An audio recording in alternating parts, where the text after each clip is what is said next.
ಪ್ರಿಯಾಂಕ್ ಖರ್ಗೆ ಅವರನ್ನ ನಾಯಿ ಅಂತ ಹೋಲಿಸಿ ಮಾತಾಡಿದಂತ ಕಾಂಗ್ರೆಸ್ ಕಾರ್ಯಕರ್ತ ಆರೋಪಿಸಿ ನಿಮ್ಮನ್ನು ಹೊರಗೆ ಹೋಗ್ಲಾರ್ದು ಇಲ್ಲಿ ಕೂಡ ಹಾಕಿ ಬಿಟ್ರ. ಇದ್ರ ಬಗ್ಗೆ ನಿಮ್ ಪ್ರತಿಕ್ರಿಯೆ ಏನದ? ಕೂಡ ಹಾಕಿಲ್ಲ ಅವರು. 2 ತಾಸು ಆಯ್ತು ಸರ್. ಈಗ ಕೇಳಿ, ನೀವು ಉದ್ದೇಶ ತಿರಂಗ ಯಾತ್ರಾ ಕೇಳಿ ಕೇಳಿ ಅಲ್ಲಿ ಹೋಲಾರ್ದು ಇಲ್ಲೇ ಕುಂತೀರಿ, ಅದ್ರ ಏನು? ಕೇಳಿ ಕೇಳಿ ಪೊಲೀಸ್ ಡಿಪಾರ್ಟ್ಮೆಂಟ್ ಏನ್ ಹೇಳ್ತು, ಈಗ ಅಲ್ಲಿ ಹೋಗ್ಬೇಕಾಗಿತ್ತು ನಾವು. ಅವ್ರ ಗೇಟಲ್ಲಿ ನಿಂತಿದ್ದಾರೆ, ನಮ್ಮಲ್ಲಿ ಮೆನ್ ಇಲ್ಲ ಹೊರಗಡೆ ಇದು ಮಾಡಲಿ. ಇದ್ರಲ್ಲಿ ಏನು ಆಪಾದನೆ ಇದೆ? ಅದಕ್ಕೆ ನಾನು ಅವರನ್ನೇನು ಪೊಲೀಸ್ನವ್ರನ್ನ ನಾನೇನು ಬ್ಲೇಮ್ ಮಾಡಲಿಲ್ಲ. ನನ್ನ ಸಮಯಕ್ಕೆ ನಾನು ಹೋಗ್ಬೇಕಾಗಿತ್ತು. ಕೇಳಿ ಕೇಳಿ ಕೇಳಿ ಒಂದು ನಿಮಿಷ. ಅವರು ಮೆನ್ ಇಲ್ಲ ಸರ್, ಅಲ್ಲಿ ಏನಾದರೂ ಇದಾದ್ರೆ ಒಂದಿದು ಯಾಕಾಗತ್ತೆ? ಇದೇನು ಡೆಮಾಕ್ರಸಿ ಅಲ್ಲ? ಅವ್ರಿಗೂ ಹಕ್ಕಿದೆ ಏನಾದರೂ ಕೇಳಬೇಕಾದ್ರೆ. ಹೋರಾಟ ಮಾಡೋದು ಪ್ರಜಾಪ್ರಭುತ್ವ ಹಕ್ಕು. ನಾನೇನು ಹೇಳಿದ್ದೀನಿ, ನನ್ನ ಊರ ಕಡೆ ಆನೆ ಹೋಗ್ತಿದ್ರೆ ನಾಯಿಗಳು ಎಷ್ಟು ಬಗಳಿದ್ರೆ ಆನೆ ಎದುರ್ಕೊಳ್ತದ ಅನ್ನೋ ಮಾತನ್ನ ನಾನು ಪ್ರಶ್ನಲ್ಲಿ ಹೇಳಿದೆ. ನಿಜ ಹೇಳಿದಾಗ ಅವ್ರು ಯಾರು ಅಂತ ಹೇಳಿದಾಗ ನಾನು 12-13 ಜನರ ಹೆಸರು ಹೇಳಿದ್ದೀನಿ. ಕೊನೆಯಲ್ಲಿ ಇಲ್ಲಿ ಹೇಳ್ತಿದ್ದೀರಲ್ಲ, ಇದು ಯಾರು ಅಂತ ಮುಗುಮ್ಮಾಗಿದ್ದೀರ. ಆನೆ ಯಾರು ಅಂದ್ರು ಪ್ರಧಾನಮಂತ್ರಿಗಳು. ಈ ದೇಶದ ಬಗ್ಗೆ ಅವರಷ್ಟು ಇದು ಮಾಡ್ತಾ ಇದ್ರೆ ಎಲ್ಲರೂ ಅವರನ್ನು ಟೀಕೆ ಮಾಡ್ತಿದ್ದಾರಲ್ಲ, ಇದು ಸರಿ ಇಲ್ಲ ಅಂತಂದೆ. ಇಲ್ಲಿ ಯಾರು ಅಂತ ಬಹಳ ಒತ್ತಾಯ ಮಾಡಿ ಹೇಳಿದ್ರು. ಅಪ್ಪ ಇಲ್ಲಿ ಯಾರು ಬಗಳ್ತಾರೆ ಅವರೇ ಅಂದೆ. ಅವ್ರು ಇನ್ನೂ ಒತ್ತಾಯ ಮಾಡಿ ಹೇಳಿದ್ರು, ಇಲ್ಲಿ ಮಾಡೋರು ಯಾರು? ಪ್ರಿಯಾಂಕ ಖರ್ಗೆ ಅವರು ಅಂತ ಹೇಳಿದೆ. ಈಗ ಪ್ರಿಯಾಂಕ ಖರ್ಗೆ ಅವ್ರು ನನ್ನ ಚಡ್ಡಿ ಓರೋನವನು ಅಂತ ಹೇಳಲಿಲ್ಲ. ಯಾಕೆ ಹೋರಾಟ ಮಾಡಲಿಲ್ಲ? ನಮಗೇನಂದ್ರೆ ರಾಜಕಾರಣದಲ್ಲಿ ಇವೆಲ್ಲ ಸಣ್ಣ ಪುಟ್ಟ ಇವು ಬರ್ತಾ ಇರ್ತವೆ. ಪ್ರಧಾನಮಂತ್ರಿಗಳನ್ನ ಮಾನ್ಯ ಖರ್ಗೆಜಿ ಅವರು ಏನಂದ್ರು? ವಿಷ ಸರ್ಪ ಅಂದ್ರು, ಅವನು ಅಂತೆಲ್ಲ ಮಾತಾಡಿದ್ರು. ಮುರ್ಮುನ ಮುಖ್ಯಮಂತ್ರಿಗಳು ಅವಳು ಅಂದ್ರು. ಈಗ ಇಂಥವೆಲ್ಲ ಬಂದ್ಬಿಡ್ತಾವ ಪಾಪ. ಅದು ಆಯ್ತು. ಇರೀರಿ ಸಮರ್ಥನೆ ಅಂತಂದ್ರೆ ಏನು? ನಾಯಿ ಅನ್ನೋದು ನಾಯಿ ಅಂದ್ಬಿಟ್ರೆ ನಾನು ಗಾದೆ ಮಾತೇ ಹೊರ್ತು ಅದಕ್ಕೆ ಹೋಲಿಕೆ ಆಗಿದ ತಕ್ಷಣ ಅನ್ಕಾನ್ಸ್ಟಿಟ್ಯೂಷನಲ್ ಇದೆಯಾ? ಇದು ಅನ್ಕಾನ್ಸ್ಟಿಟ್ಯೂಷನಲ್ ಇದ್ರೆ ನಾನು ಪ್ರಿಯಾಂಕಾ ಖರ್ಗೆ ಅವರಲ್ಲಿ ಇವತ್ತೇ ಮನವಿ ಮಾಡ್ತೀನಿ, ನಾಳೆ ನನ್ನ ಮೇಲೆ ಕೇಸ್ ಹಾಕ್ಬಿಡಿ. ಇಲ್ಲ, ನಾನು ಗಾದೆ ಮಾತನ್ನು ಹೇಳಿದ್ದೀನಿ. ನೀವು ನನ್ನನ್ನ ಯಾವ ರೀತಿಯಲ್ಲಿ ನಿಂದಿಸ್ತೀರೋ ನಾನು ನೋಡಿದ್ದೀನಿ. ನನ್ನನ್ನು ಯಾವ ರೀತಿ ನಿಂದಿಸಿದ್ದೆ ನೋಡಿದ್ದೀನಿ. ಇದು ನಿಂದನೆ ಅಲ್ಲ, ಒಂದು ಗಾದೆ ಮಾತನ್ನು ಹೇಳಿದ್ದೀನಿ. ಆದ್ರಿಂದಾಗಿ ಇದರಲ್ಲಿ ಅವ್ರಿಗೆ ಏನು ನೋವಾಗ್ಬಿಟ್ಟಿದೆ? ಗಾದೆ ಮಾತು ಹೇಳಿದ್ದೀನಿ ನಾನು, ಅದು ಹೇಳಿದ್ದೀನಿ. ನೋಡಪ್ಪ, ನೀವು ಸಣ್ಣವರಿದ್ದೀರಿ, ಒಬ್ಬ ಪ್ರಧಾನಮಂತ್ರಿಯನ್ನ ಟೀಕೆ ಮಾಡೋದಿದೆಯಲ್ಲ, ಇದು ಸೂಕ್ತ ಅಲ್ಲ. ನಿಮ್ಮ ತಂದೆಯವರು ವಿರೋಧ ಪಕ್ಷದ ನಾಯಕರಿದ್ದಾರೆ. ನಿಮ್ಮ ಪ್ರಶ್ನೆಗಳನ್ನೆಲ್ಲ ಅವ್ರಿಗೆ ಹೇಳಿ, ಅವರ ಮೂಲಕ ಕೇಳಿಸಿ. ಏನ್ ಅದರಲ್ಲಿ ತಪ್ಪೇನಿದೆ? ಇದನ್ನೆಲ್ಲ ನಾನು ಹೇಳಿದ್ದೇನೆ. ಕ್ಷಮೆ ಕೇಳುವಂತ ತಪ್ಪೇನೂ ಮಾಡಿಲ್ಲ. ಹಾಗೇನಾದ್ರೂ ಇದ್ರೆ ಪ್ರಿಯಾಂಕಾ ಅವರು ನಾನು ಮಾತಾಡ್ಕೊಳ್ತೀವಿ. ಪ್ರಿಯಾಂಕಾ ನನಗೇನು ದೂರ ಇಲ್ಲ, ನಾವು ಮಾತಾಡ್ಕೊಳ್ತೀವಿ. ಪ್ರಿಯಾಂಕಾ ಅಣ್ಣ ನೀವು ನನ್ಗೆ ಹೇಳಿರೋದು ನನಗೆ ನೋವಾಗ್ಬಿಟ್ಟಿದೆ, ತಪ್ಪಾಗ್ಬಿಟ್ಟಿದೆ, ಇಲ್ಲ ನೀವು ಆ ಮಾತನ್ನು ವಾಪಸ್ ತಗೋಬೇಕಂತಂದ್ರೆ ನಾನು ತಗೋತೀನಿ, ಅವ್ರು ಹೇಳಿ. ಆದ್ರೆ ಈ ರೀತಿ ಯಾರನ್ನೋ ಕಳಿಸಿ ಎತ್ಕಟ್ಟಿ ಅಡ್ಡಗಟ್ಟಿದ್ರೆ ನಾನು ಎದುರೋ ಮಗ ಅಲ್ಲ.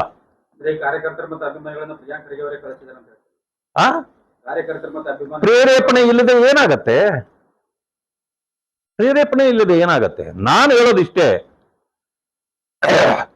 ತುಂಬಾ ಏನೋ ಮಾಡಿದ್ರೆ ನಾನು ಇಲ್ಲಿ ಇವತ್ತು ಉಳಿತೀನಿ, ನನ್ಗೇನು ಚಿಂತೆ ಇಲ್ಲ. ನೋಡೋಣ ಯಾರ್ಯಾರು ಏನೇನು ಮಾಡ್ತಾರೆ ನೋಡೋಣ.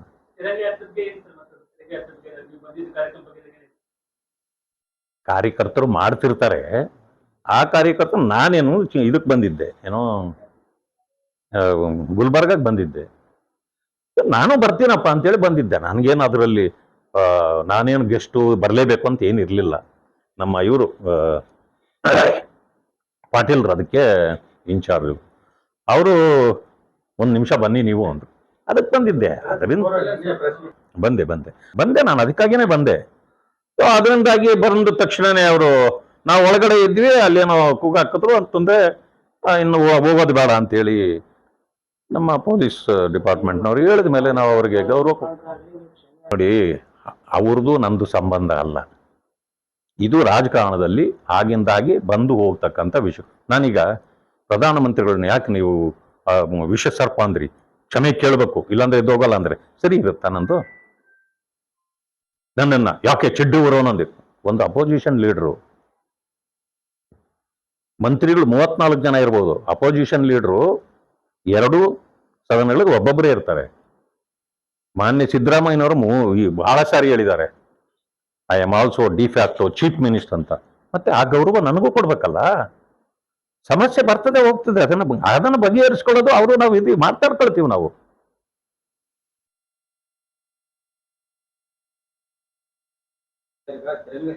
ಹೋದೆ ಅಲ್ಲಿ, ನಮ್ಮ ಇನ್ಸ್ಪೆಕ್ಟರ್ ಬಂದು ನನಗೆ ಒಂದೇ ಮಾತು ಹೇಳಿದ್ರು, ಇಲ್ಲಣ್ಣ ನಮ್ಗೆ ಸರ್ ಇಲ್ಲಿ ಏನೋ ಮೆನ್ ಕಡಿಮೆ ಇದ್ದಾರೆ, ಆದ್ರಿಂದ ಸುಮ್ಮನೆ ಅಲ್ಲಿ ಹೋಗಿ ನಾವು ಇದು ಮಾಡ್ಕೊಳ್ಳೋದು ಬೇಡ, ಇಲ್ಲಂತಂದ್ರೆ ನಾವು ಗಾಡಿಯಲ್ಲಿ ಕುತ್ಕೊಳ್ಳಿ ಬರ್ತೀವಿ. ನನ್ನ ಗಾಡಿಯಲ್ಲಿ ನಾನು ಬರ್ತೀನಿ, ನಿಮ್ಮ ಗಾಡಿಯಲ್ಲಿ ಕುತ್ಕೊಳ್ಳಲ್ಲ ಅಂತ ಹೇಳಿದೆ ಅಷ್ಟೇ.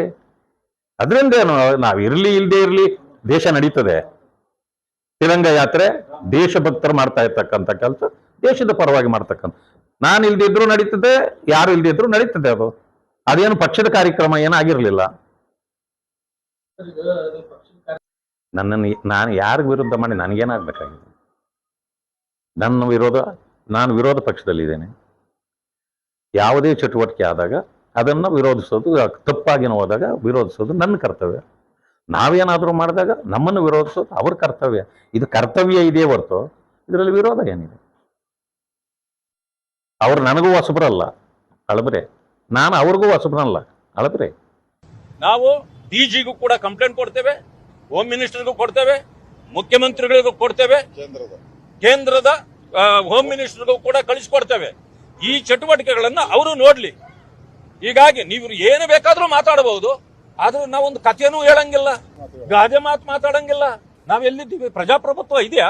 5 ತಾಸುಗಳವರೆಗೆ ನನ್ನ ಕೆಲಸಕ್ಕೆ ಬಿಡದ ನೀವು ನನ್ನನ್ನು ತಡೆದೇ ಹಿಡಿದಿದ್ದೀರಿ. ಮಾನ್ಯ ಮುಖ್ಯಮಂತ್ರಿಗಳು ನಮ್ಮ ಸರ್ಕಾರ ಇದ್ದಾಗ ಅವರು ವಿರೋಧ ಪಕ್ಷದ ನಾಯಕರು ಕೊಡಗುಗೆ ಹೋದ್ರು, ಯಾರೋ ಹುಡುಗ ಒಂದು ಮೊಟ್ಟೆ ಬಿಸಾಕಿದ್ದ, ನಮ್ಮನ್ನು ಎಷ್ಟೊಂದು ಇದು ಮಾತಾಡಿದ್ರು. ಮೂವಿಂಗ್ ಕಾರ್ಗೆ ನಾನು ಡಿಫ್ಯಾಕ್ಟೋ ಚೀಫ್ ಮಿನಿಸ್ಟರ್, ನನಗೆ ಏನು ಗೌರವ ಇಲ್ವಾ? ಪೊಲೀಸ್ನವ್ರು ಏನ್ ಮಾಡ್ತಿದ್ದೀರಿ, ಏನೆಲ್ಲ ಮಾತಾಡಿದ್ರಿ. ಈಗ ನಮ್ಗಾಗಿಲ್ವಾ? ಈಗ ಅಶೋಕ್ ಅವ್ರಿಗಾದ್ರೆ ಅಥವಾ ನನಗಾದ್ರೆ ಅದು ನಿಮ್ಗೆ ಅನ್ಸೋದಿಲ್ವಾ ನಾನು ಅವತ್ತೇನು ಮಾತಾಡಿದ್ದೇನೆ ಅನ್ನೋದು? ಆದ್ರಿಂದ ನನ್ನ ಡಿಮ್ಯಾಂಡ್ ಇದೆ. ನನ್ನ ಕಾರನ್ನು ನೋಡಿ ಪೂರ್ತಿ ನನ್ನ ಮೇಲೆ ಹಾಕಬೇಕು ಅಂತ ತಂದಿದ್ರು, ನಾವು ತಪ್ಪಿಸ್ಕೊಂಡಿದ್ರಿಂದ ನನ್ನ ಕಾರ್ಗೆ ಪೂರ್ತಿ ಹಾಕಿದ್ದಾರೆ. ಅಲ್ಲಿರ್ತಕ್ಕಂಥ ಅಲ್ಲಿಂದ ಆಫೀಸರ್ಗಳು ಎಷ್ಟು ಜನ ಇದ್ರು, ಎಲ್ಲರೂ ಕೂಡ ಸುಮ್ಮನೆ ಮೂಕ ಪ್ರೇಕ್ಷಕರಂತೆ ಇದ್ರು. ನಮ್ಮವರು 400-500 ಜನ ಆ ಕಡೆ ನಿಂತ್ರೆ ಅವರನ್ನ ಬರದೇ ತಡಿಯೋದು, ಇವರನ್ನು ಮಾತ್ರ ಕೂಗಾಟಕ್ಕೆ ಬಿಡೋದು. ಒಬ್ಬರನ್ನು ಮಾತಾಡಿಸಿಲ್ಲ. ನಾವು ಕುಪಿತಗೊಂಡು ಕೊನೆಯಲ್ಲಿ ನಾನು ಇಲ್ಲಿಂದ ಹೋಗ್ಲೇಬೇಕು, ನಿಮಗೆ ರಕ್ಷಣೆ ಕೊಡಕ್ಕಾದ್ರೆ ಕೊಡ್ರಿ, ಇಲ್ಲಾಂದ್ರೆ ನಾನು ಹೊರಗಡೆ ಬರ್ತೀನಿ ಅಂತ ಬಂದಾಗ ಆವಾಗ ನಮ್ಮನ್ನ ಇದು ಮಾಡಿ ತಂದು ಬಾರ್ಡರ್ ಇಂದ ಆಚೆಗೆ ಬಿಟ್ರು ಯಾದಗಿರಿಗೆ ಹೋಗ್ಲಿಕ್ಕೆ.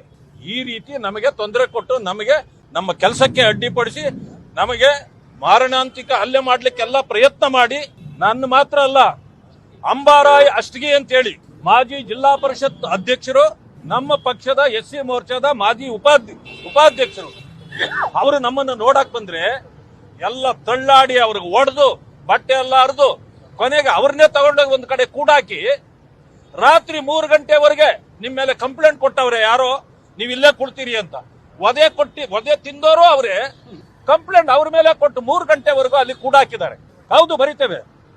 ಹೀಗೆ ನಮ್ಮ ಮೇಲೆ ಏನಾದ್ರೂ ಮಾಡಿ ಇವರನ್ನು ಮುಗಿಸ್ಬೇಕು ಅಂತ ಪ್ರಿಯಾಂಕಾ ಖರ್ಗೆ ಮತ್ತು ಅವರು ಎಲ್ಲ ತೀರ್ಮಾನ ಮಾಡ್ಕೊಂಡಿದ್ದಾರೆ. ಯಾಕೆಂದ್ರೆ ನಾನು ಭವಿಷ್ಯ ಅವರ ಸತ್ಯಗಳನ್ನ ಹೊರಗಡೆ ಹಾಕುವ ವಿಚಾರದಲ್ಲಿ ಅವ್ರಿಗೆ ನಾನು ಕಂಟಕವಾಗಿದ್ದೇನೆ ಅಂತ ಅವರಿಗೆ ಅನಿಸಿರಬಹುದು. ಆದ್ರಿಂದ ತಕ್ಷಣ ಮಾನ್ಯ ಮುಖ್ಯಮಂತ್ರಿಗಳು ಅವರನ್ನ ಕ್ಯಾಬಿನೆಟ್ ಇಂದ ಹೊರಗಡೆಗೆ ಹಾಕ್ಬೇಕು. ಕಾನೂನು ಸುವ್ಯವಸ್ಥೆ ಸಂಪೂರ್ಣವಾಗಿ ಹದಗೆಟ್ಟಿದೆ ಅಂತ ಹೇಳಿ ವರ್ಷಗಳಿಂದ ಹೇಳ್ತಾ ಇದ್ದೀವಿ ನಾವು. ಅಂದ್ರೆ AICC ಅವರು ಏನ್ ಬೇಕಾದ್ರೂ ಮಾಡಿದ್ರೆ ಅವ್ರನ್ನ ಇಟ್ಕೋಬೇಕು ಅಂತಿದ್ಯಾ? ಬೇರೆ ರೂಲ್ ಇದೆಯಾ ಅವ್ರಿಗೆ? ಇವ್ರು ಹೇಳ್ತಾರಲ್ಲ ಸಂವಿಧಾನ, ಅವ್ರಿಗೆ ಬೇರೆ ಸಂವಿಧಾನ ಇದೆಯಾ? ದಯವಿಟ್ಟು ಇದನ್ನ ಸೀರಿಯಸ್ ಆಗಿ ಮಾನ್ಯ ಮುಖ್ಯಮಂತ್ರಿಗಳು ತಗೊಳ್ಬೇಕು, ಅವರನ್ನ ಕ್ಯಾಬಿನೆಟ್ ಇಂದ ಹೊರದೂಡಬೇಕು ಅಂತ ಹೇಳಿ ಮನವಿ ಮಾಡ್ತೇನೆ.